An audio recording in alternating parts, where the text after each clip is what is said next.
Guys, I am a fool, and here's the reason why. You might be a fool too if you listen to my logic. Even though I know better, I wrote a book on this.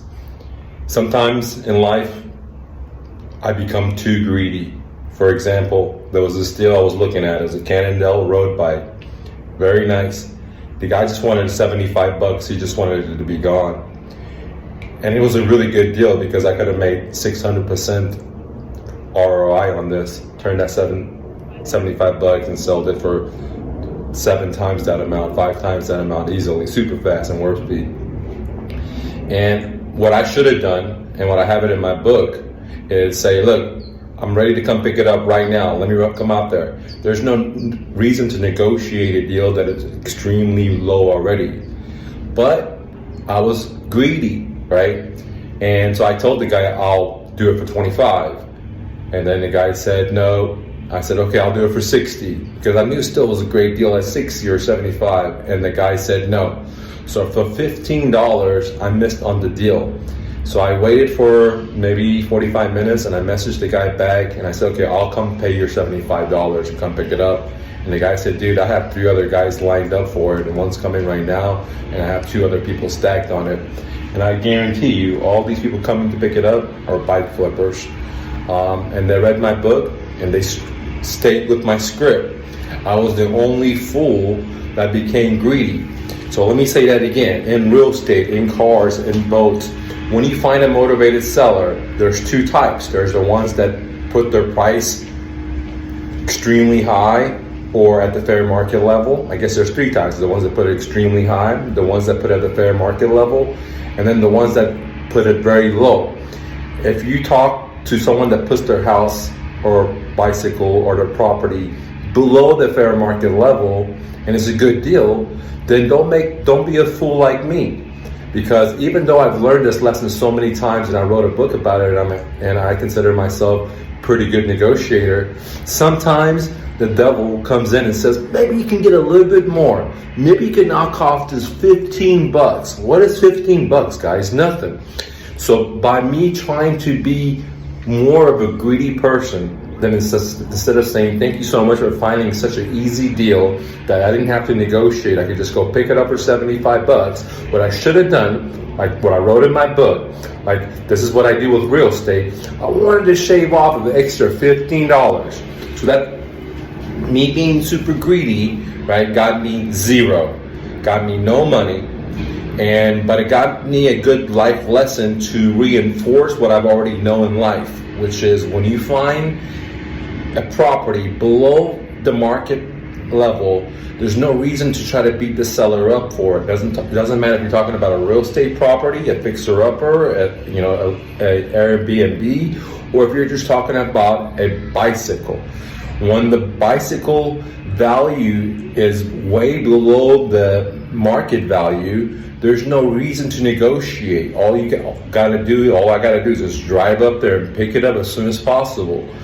But because I was a fool this time, because I listened to my greed, I tried to negotiate a super good deal and knock $15 off of it and be stubborn and stick to my guns. And what happened was I knew I shouldn't have done that from the get-go, but I said, maybe the guy's motivated. No, the guy was already motivated. He priced it really good below, and I missed on the deal because I was trying to be super duper, right? I don't have to be super duper. I can just be just a regular old Joe and just follow the script that I've already proven to work, which is you see a great bike, it's below market value, you know you can make 3, 4, 5x on it, 7x on it, run out there and buy it.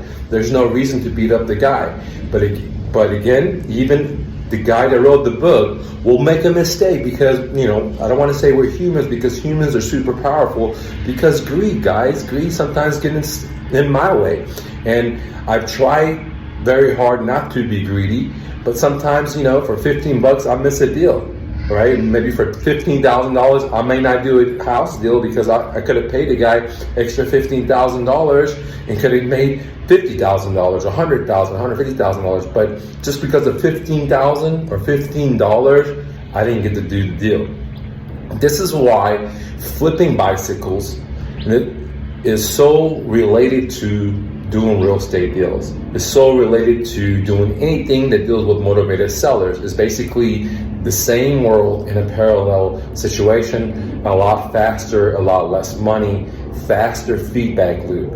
The feedback loop here was that I made a mistake. I had uncovered this mistake many moons ago when I was in high school, when I was in college, not to do that.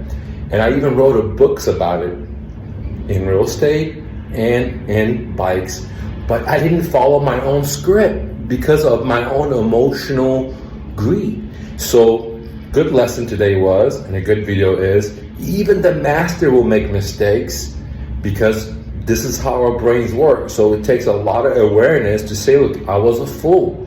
And I hope you can take the time to say you're a fool to yourself when you make mistakes, because that's the only way to make adjustments. Like yesterday, I made a foolish mistake by believing the seller and not verifying and driving 50 something miles and not getting a deal. And so today I had the new seller bring me the bike versus me go out there to even out the odds. And so when you make mistakes and you're conscious about it and you're honest about it, then you can make improvement and adjustments so things can go right. Now, even if you know it, doesn't mean you will apply it every time in your life, just like me. I missed a great deal because I was greedy versus following my own secret method that I had uncovered, that sometimes when the seller puts the price below the market, there's no reason to negotiate. There's no reason to beat them up. All I got to do is just go pick it up. And that was a very important lesson today. Thank you so much. If you have any questions, comments, leave it below. This is day 4 still of the Flip It On Challenge, and I'm giving offers and ready to go pick up some more bikes. Thank you.